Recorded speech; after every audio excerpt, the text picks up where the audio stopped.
IPL থেকে মুস্তাফিজকে বাদ দেওয়ার ঘটনায় নতুন করে উত্তাপ ছড়িয়েছে ভারত বাংলাদেশ ক্রিকেট সম্পর্কে। মুস্তাফিজুর রহমান কলকাতা নাইট রাইডার্সের হয়ে খেলার কথা থাকলেও উগ্র হিন্দুত্ববাদের চাপে পড়ে নিরাপত্তার শঙ্কা দেখিয়ে বিসিসিআই নির্দেশ দেয় তাকে স্কোয়াড থেকে বাদ দিয়ে দিতে।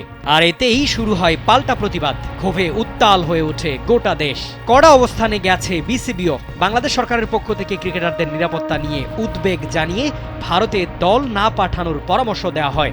ইতিমধ্যে অনির্দিষ্টকালের জন্য বন্ধ ঘোষণা করা হয়েছে বাংলাদেশে আইপিএল এর সব ধরনের সম্প্রচার। এতে বড় আর্থিক ক্ষতির মুখে ভারত। বাংলাদেশ খেলতে না গেলে ফিজের 12 কোটির বদলায় কত টাকা ক্ষতি হবে ভারতের, চলুন জেনে নেওয়া যাক।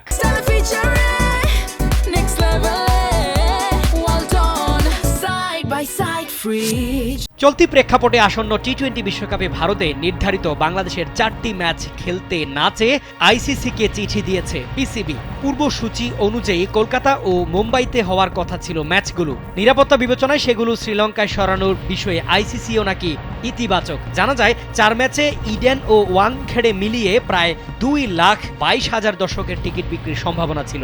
আইসিসির নিয়মে টিকিট বিক্রির অর্থ পুরোটা না পেলেও ম্যাচ ডে সারপ্লাস, স্থানীয় স্পন্সরশিপ ও ভিআইপি হসপিটালিটি থেকে ভারতের বড় আয় হতো। সূচি বদলে গেলে এবং ওই ভেন্যুগুলোতে বিকল্প ম্যাচ না পেলে সম্ভাব্য ক্ষতির পরিমাণ দাঁড়াতে পারে প্রায় 54 কোটি টাকা পর্যন্ত। ফলে মুস্তাফিজ ইস্যু থেকে শুরু করে পুরো বিশ্বকাপ আয়োজনেই বড় প্রভাব ফেলতে পারে এই টানাপোড়েন।